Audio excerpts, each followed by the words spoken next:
Hello, welcome friends. This is Sudarshan. இது நம்ம perform word processing module 2. இப்போ பாருங்க ஃப்ரெண்ட்ஸ், என்னென்னு சொன்னால் போன கிளாஸில் பார்க்குற விஷயங்கள் எல்லாம் முக்கியமாகவே பார்த்துட்டோம். இருந்தாலும் கூட எக்ஸாமில் மெயினான கான்செப்டாக நினைக்கிற இந்த மேல்மச்சும் அந்த டப் செட்டிங் சம்மந்தமாகவும் பார்ப்போம். இன்றைக்கி ஃபஸ்ட்டு பாருங்கள் ஃப்ரெண்ட்ஸ், இந்த டப் செட்டிங்னு சொன்னால் என்னென்னு பார்ப்போம். டப் செட்டிங்னு சொன்னால் என்னென்னு பாருங்கள். இப்போ டப் செட்டிங்ன்ற நம்மளோட ரூலருக்கு ஏற்ற அடிப்படையில் என்ன மாதிரி இந்த டப் கண்ட்ரோலை நம்ம செஞ்சு நம்ம டப் செட்டிங் எப்படி செய்யணும்னு பார்ப்போம். இப்போ பாருங்கள் ஃப்ரெண்ட்ஸ், டப் செட்டிங்ன்றது ஒரு குறிப்பிடப்பட்ட ஒரு இடத்துலேருந்து இன்னொரு இடத்துக்கு போகிறதுக்கும் இடையிலான அந்த இடைவெளியை இந்த கீபோர்டில் இருக்கிற அந்த டேப் மூலம் என்ன மாதிரி செட்டிங் செய்யலாம்ன்றது தான் இதில் முக்கியமான விஷயம். பார்த்தீங்கன்னு சொன்னால் இந்த டப் செட்டிங் செய்கிறதுக்கு கட்டாயம் ஃப்ரெண்ட்ஸ் உங்களுக்கு தெரிஞ்சிருக்கணும். கட்டாயம் இந்த ரூலர் எடுக்க தெரிஞ்சிருக்கணும். இது இந்த வியூவுக்குள்ளே நிறைய பேர் இருக்காங்க. கிரிட் லைன்ஸ், கிரிட் வியூஸ், அதே போல் இந்த ரூலர் டிசேபிள் இருந்துன்னு சொன்னால் வராது, எனேபிளில் வச்சுக்கொள்ளுங்க. இதில் டப் செட்டிங் செய்யணும் அப்படின்னு சொன்னால் உதாரணத்துக்கு ஈஸியாக செய்கிறேன்னு சொன்னால் உதாரணத்துக்கு பாருங்கள் ஃப்ரெண்ட்ஸ், இந்த டேபிள் ஆஃப் கண்டென்ட்ஸ், இந்த டேபிள் ஆஃப் கண்டென்ட்ஸை என்ன மாதிரி செய்யலாம்னு பாருங்கள். டேபிள் ஆஃப் கண்டென்ட்ஸை அதாவது அந்த ஒரு புத்தகத்தினுடைய இந்த உள்ளடக்கங்கள், அசைன்மெண்ட்டுடைய உள்ளடக்கங்கள் எல்லாம் நம்ம அப்படி அந்த டோட்டல் கோடுகள் எல்லாம் போட்டு அது எத்தனையாவது பேஜில் எது வரைக்கும் இருக்குன்னு சொல்கிறதுக்கு நம்ம எவ்வளோத்துக்கு கஷ்டப்படுவோம். அப்படி இல்லாமல் நம்ம என்ன மாதிரி டப் செட்டிங்கை யூஸ் பண்ணி அதை ஈஸியாக செய்கிறேன்னு பார்ப்போம். இப்போ பாருங்கள் ஃப்ரெண்ட்ஸ், இதை செய்கிறதுக்கு ஃபஸ்ட்டு நமக்கு என்னென்ன மெத்தட்னு சொன்னால், ஃபஸ்ட்டுக்கு என்ன செய்யுங்கன்னு சொன்னால், இதில் பார்த்தோம்னு சொன்னால் பேராகிராஃப் இருக்குது. இந்த பேராகிராஃபுக்குள்ளே போய் இதைத்தான் நம்ம சேர்ப்போம். இந்த டேப்ஸை கிளிக் பண்ணி பார்த்தீங்கன்னா சொன்னால் ஃப்ரெண்ட்ஸ், இதில் என்ன சொல்கிறாருன்னு பாருங்கள். இந்த டேப் ஸ்டாப் பொசிஷன், இந்த டேப் ஸ்டாப் பொசிஷன் அதாவது நம்ம கீபோர்டில் இருக்கிற இந்த டேப் கீயை ஒரு ப்ரெஸ் பண்ணுற டைமில் அந்த இன்னொரு இடத்துக்கு போகிறதுக்கு இடையிலான இடைவெளி அதைத்தான் இந்த ரூலரில் எவ்வளத்தை போய் ஸ்டாப் பண்ணணும். உதாரணத்துக்கு இந்த 5க்கு நேரே போய் ஸ்டாப் பண்ணணும்னு சொன்னால் எவ்வளத்தை ஸ்டாப் பண்ணணும் என்ன செய்யணும், எவ்வளத்தை சொல்லணும் 5 என்று சொன்னோம்னால் அதை என்ன செய்யணும்னு சொன்னால் அந்த 5க்கு நேரே ஸ்டாப் பண்ணக்கூடிய மாதிரி இருக்கும். இதைத்தான் சொல்கிற ஸ்டாப் பொசிஷன். அதே போல் பார்த்தீங்கன்னு சொன்னால் அலைன்மெண்ட், அது லெஃப்ட் அலைனில் வரணுமா, அதாவது ஒரு குறிப்பிடப்பட்ட இப்போ நிப்பாட்டுற அந்த பொசிஷன் அவடத்தை நம்ம அலைன் இப்போ டெக்ஸ்ட் ஒன்று பண்ண போகிறோம்னு சொன்னால் அது லெஃப்ட் அலைன் ஒன்று வேலை வரணுமா, இல்லை சென்டரில் வரணுமா, இல்லாட்டி ரைட்டில் வரணுமா, டெசிமலாக பாரான்ற அடிப்படையில் செய்யணும். இந்த லீடர் என்னென்னு சொன்னால் இப்போ நம்ம இந்த இடைவெளியிலிருந்து இந்த ஒரு இடைவெளிக்கு போகிறதுக்கு இடையில் ஏற்படுற இந்த டப்புக்கான செட்டிங் அது என்ன மாதிரி நம்மளுக்கு வரணும். ஒன்றும் இல்லாமல் நன்னில் வரணுமா, அதாவது வெறும் ஸ்பேஸ் மட்டும்தான் வரணும்னு சொன்னால் ஓகே நன்னில் இருக்கட்டும். அல்லது இந்த டைப்பான டேஷஸா அல்லது இந்த டைப்பான டேஷஸா அல்லது இந்த டைப்பான டேஷஸா கோடுகளை நமக்கு வரணும்னு சொல்லிட்டு நம்ம இங்கே செட் பண்ணி கொள்ளலாம். அப்போ இதில் எத்தனை வகையான எத்தனை டைப்பான டாப் பொசிஷனை டாப் ஸ்டாப் பொசிஷனையும் நம்ம டிசைட் பண்ணி கொள்ளலாம். ஒரு பொசிஷன் தான் என்ற அவசியம் இல்லை. உதாரணத்துக்கு நம்ம செய்வோம். For example table of contents, table of contents என்ற அடிப்படையில் நம்ம என்ன செய்யணும்னு சொன்னால் ஒரு பேசிக்காக செஞ்சு பார்ப்போம். நம்ம ஒரு அலைனை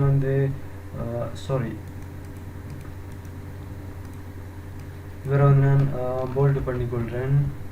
ஒரு டேபிள் ஆஃப் கண்டென்ட் எப்படி இருக்கும் என்ற அடிப்படையில் இவரை செஞ்சு பார்ப்போம்.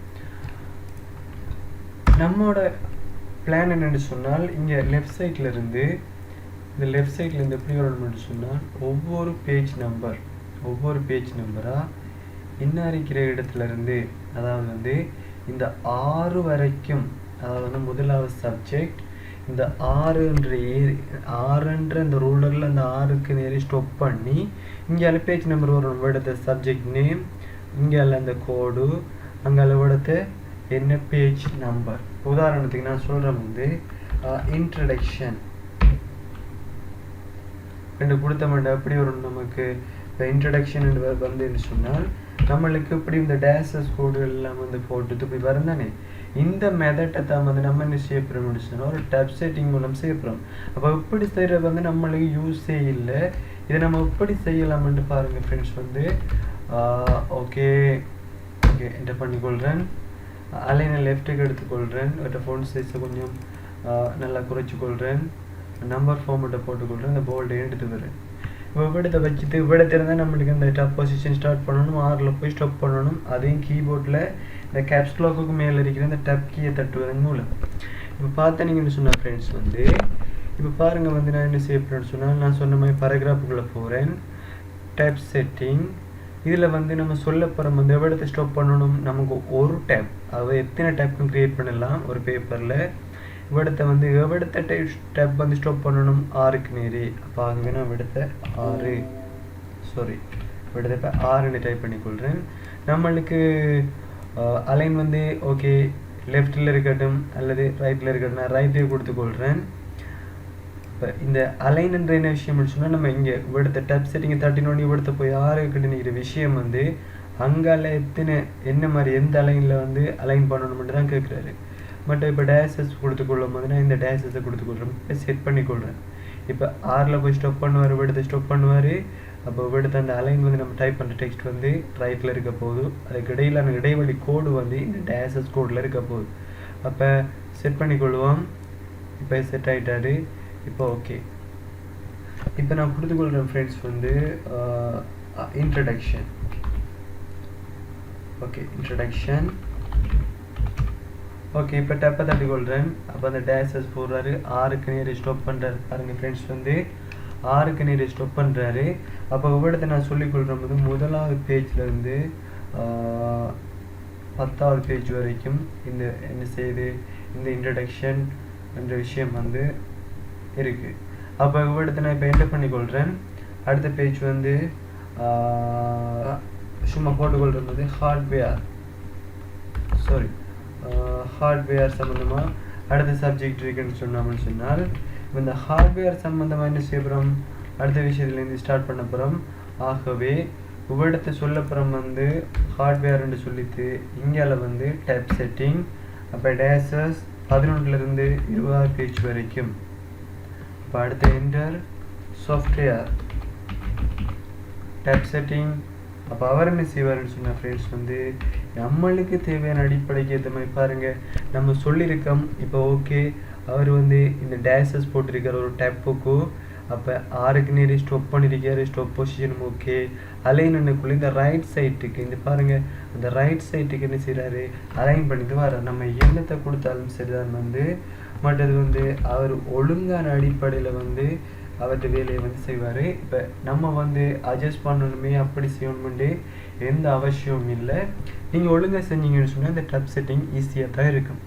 அப்போ நான் டப்பை தட்டிக்கொள்கிறேன். ஓகே டப்பை தட்டிட்டு இப்போ இவ்விடத்தை என்ன செய்கிறேன்னு சொன்னால் 31லேருந்து 40 வரைக்கும் 31லேருந்து 40 வரைக்கும் அவர் சரியாக நேருக்கே அப்படி அந்த வேலைகளை செஞ்சுட்டு வருவார்.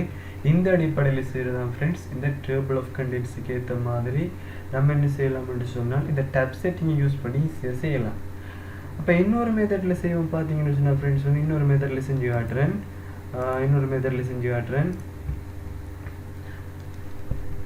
டேப் செட்டிங்ன்ற ஒரு இதில் மட்டும் தான் செய்யணுமென்ற அவசியம் இல்லை. நிறைய டைப்லையும் யூஸ் பண்ணிக்கலாம். உதாரணத்துக்கு நான் சொல்ல போகிற எடுத்த உதாரணத்துக்கு நேம் என்ற விஷயம் வரணும். அடுத்தது இந்த 3க்கு நேரம் நான் என்ன செஞ்சிடறேன் ஃப்ரெண்ட்ஸ் ஏஜ் நேம் ஏஜ். அதே போல் 6க்கு நிறைய நான் சொல்லிக்கொள்கிறேன் ஓகே சேலரி. 6க்கு நிறைய சேலரி என்ற விஷயம் வரணும். அப்போ என்ன செய்ய போகிறேன்னு சொன்னால் இப்போ இந்த ஹெடிங்குக்கு கீழே வார விஷயங்கள் எல்லாமே டப் செட்டிங் மூலமாக தான் செய்யணும். இப்போ டப் செட்டிங் மூலமாக தான் செய்யணும்னு சொன்னால் அதை எப்படி செய்யலாம்னு பார்ப்போம். இப்போ டப் செட்டிங்ன்ற பாருங்கள் ஃப்ரெண்ட்ஸ் என்னென்னு சொன்னால் இப்போ நேம் ஏஜ் சேலரின்னு 3 விஷயம் இருந்தாலும் கூட இப்போ இதுக்கிடையிலான டப் எத்தனை வரப்போகுதுன்னு சொன்னால் இன்னும் இவ்விடத்து ஒரு டப் வரப்போகுது. அப்போ இன்னும் இருக்கிற இவ்விடத்து ஒரு டப் வரப்போகுது.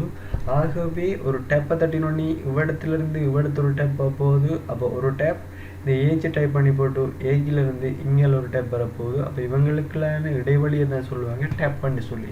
அப்போ மொத்தம் டோட்டல் இதில் எத்தனை டேப் பண்ணி சொன்னாலும் இதில் 2 டேப். நேரத்தோடு செஞ்சதில் 1 டேப். அப்போ இந்த அடிப்படையில் என்ன செய்ய போகிறோம்னு சொன்னால் நான் என்டர் பண்ணிக்கொள்கிறேன். நம்ம கேளுக்கு என்ன ஸ்டார்ட் பண்ண போகிறோம். இப்போ எவ்விடத்துலேருந்து ஸ்டார்ட் பண்ண போகிறோமோ அவ்விடத்தை வச்சு என்ன செஞ்சிடணும்டா டாப் செட்டிங்கை செஞ்சிடணும். அப்போ பாருங்கள் ஃப்ரெண்ட்ஸ் வந்து பேராகிராஃபுக்குள்ளே டாப் செட்டிங்குள்ளே போகிறேன். இப்போ பாருங்கள் வந்து முதலாவது நம்மளுக்கு இப்போ விடத்து தான் இருக்குது கர்சர். இப்போ டப்பை தட்டோட விடத்தை போய் நிற்கணும். அப்போ விடத்து ஸ்டாப் பொசிஷன் விடத்தை 3 இப்போ விடத்தை ஏச்சு டைப் பண்ணிவிட்டு விடத்திலிருந்து டப்பை தட்டினோம்னு சொன்னால் சலரிக்கு நிறைய 6க்கு நிறைய போய் நிற்கணும். ஆகவே டைப் பண்ணி போட்டு என்டர் பண்ணி போட்டு நம்மளோட வேலைகளை திரும்ப திரும்ப செஞ்சுட்டே இருக்கலாம் ரொட்டேஷனாக. இப்போ ஃபஸ்ட்டுக்கு நான் செய்ய அப்புறம் வந்து முதலாவது விடத்திற்கு ஆகவே ஸ்டாப் பண்ண அப்புறம் வந்து 3ல் வந்து ஆகவே நான் 3 கொடுத்துக்கொள்கிறேன் ஃப்ரெண்ட்ஸ். பாருங்கள் விடத்து நேரி ஏஜ் வந்து 3க்கு நேரி இருக்குது. 3 கொடுத்துக்கொள்கிறேன். அவட்ட அலைனை வந்து நான் ஃபஸ்ட்டுக்கு லெஃப்ட் சைட்டுக்கு அலைன் பண்ணுற மாதிரி போட்டுக்கொள்கிறேன். அவட்ட கோடு வந்து நன்னில் இருக்கட்டும். அப்படின்னு சொன்னால் இடைவெளி வேணாம். அப்போ இடைவெளின்னு சொன்னால் அப்படி டேஷஸ் எல்லாம் போடாமல் ஒரு இடைவெளியை மட்டும் தருவார். அப்போ அவட்ட எந்த கோடுமே இருக்காது. அப்போ அதை கவனத்தில் கொள்ளுங்க ஃப்ரெண்ட்ஸ். வந்து இப்போ விடத்தை டேஷஸ் போடாததால் டேஷஸ் வராது. ஆனால் மற்ற ஆளுக்கு இவருக்கு இடையில் ஒரு டேஷஸ் போடுற மாதிரி செட் பண்ணிக்கொள்கிறேன். அப்போ ஓகே செட் பண்ணித்தேன். முதலாவது ஓகே. அப்போ விடத்திலிருந்து டப்பை தட்டுட்டோன்னு விடத்தை வருவார். அப்போ விடத்திலிருந்து யோசிப்போம். விடத்திலிருந்து இங்கெல்லாம் போகிறதுக்கு நம்மளுக்கு ஒரு கோடு வர மாதிரி இருக்கணும்.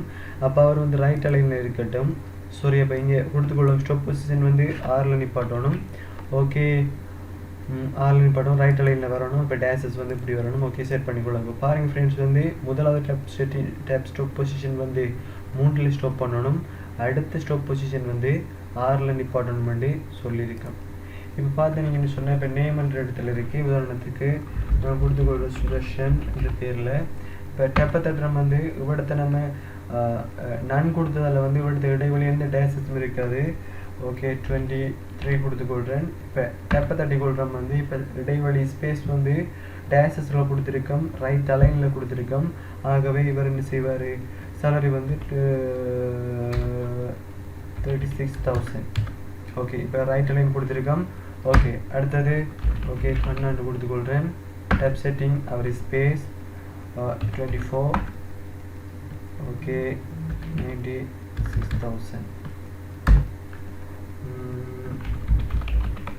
ஓகே 23.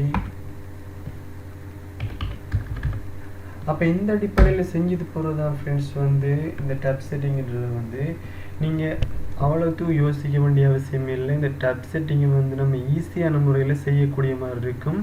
அப்போ எவ்விடத்தை ஸ்டாப் பண்ணணும், என்ன மாதிரி லீடரை யூஸ் பண்ணணும், என்ன மாதிரி அலைன்மெண்ட்டை யூஸ் பண்ணணும்னு சொல்லி நம்மளாக டிசைட் பண்ணிக்கொள்ள வேண்டிய அவசியமே தவிர மற்றபடி இப்படி ரூலரை கிளிக் பண்ணணும் அப்படியெல்லாம் கிளிக் பண்ணணும் அவசியமே இல்லை.